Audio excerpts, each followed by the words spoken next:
I want to thank everybody for all you've taught me, and what I've learned in particular is how difficult some of these issues are, and how, in spite of having a bunch of really smart and well-intentioned people around the room, there's still tremendous possibilities for miscommunication, where you can, these hidden pitfalls, where you can fall in a hole and you don't realize till you're halfway through the talk and you realize somebody's jumping up and down, and what's that about? And then so you learn something else.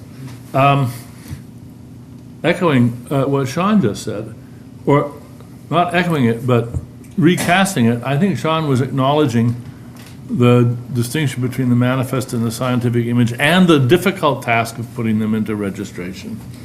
And what we've heard is that there are several terms that don't go nicely at all. One of them is design. We had an interesting debate of that. One of them is free will itself. One of them is emergence. Another one is rationality. Well, there's four biggies right there.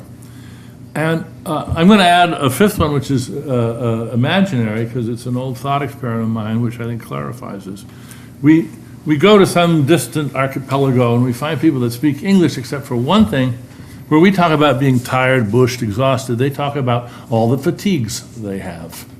Oh, I got so many fatigues in my body now, more fatigues in my legs and in my arms. And that's their conceptual scheme. That's the way they talk. And we show up and they say, all right, Mr.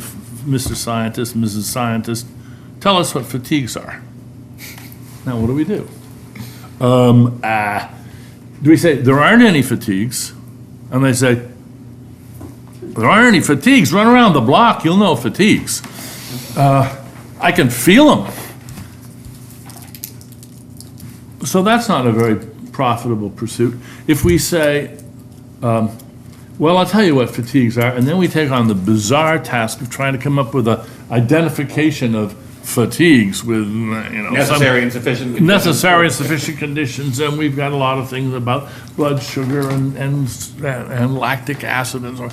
No, that's not. No, what we want to do is say, look, turns out your term doesn't carve nature at the joints, really. We'll teach you this other stuff instead, and we'll just sort of show you how you can go back and forth between them, and we aren't going to define fatigues, and we're not going to eliminate fatigues. You want to go talk about fatigues the way we talk about sunsets?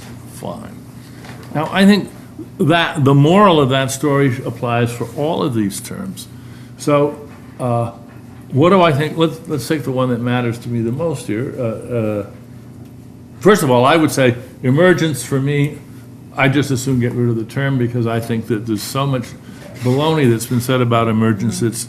It's got more than barnacles on it.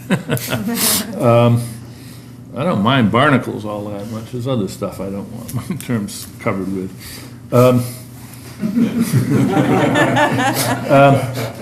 Free will is in a very delicate position, because if you just banish it, you create a vacuum, a social vacuum, which is really scary. You got all these people out there saying, science shows we don't have free will, and therefore nobody's ever responsible, and therefore, nobody is thinking through the implications of that. If you doubt that, well, one person has thought through the implications, and that's Bruce Waller in the book that I sent you all a review of. And you read that and you think whether you really like the direction that that's going in. So when I said that these issues are political, part of the political problem, I think, is that we do have to talk to the non-scientific, non-naturalistic world about these things. And terms that we can agree on how best to use may nevertheless backfire in our faces very badly.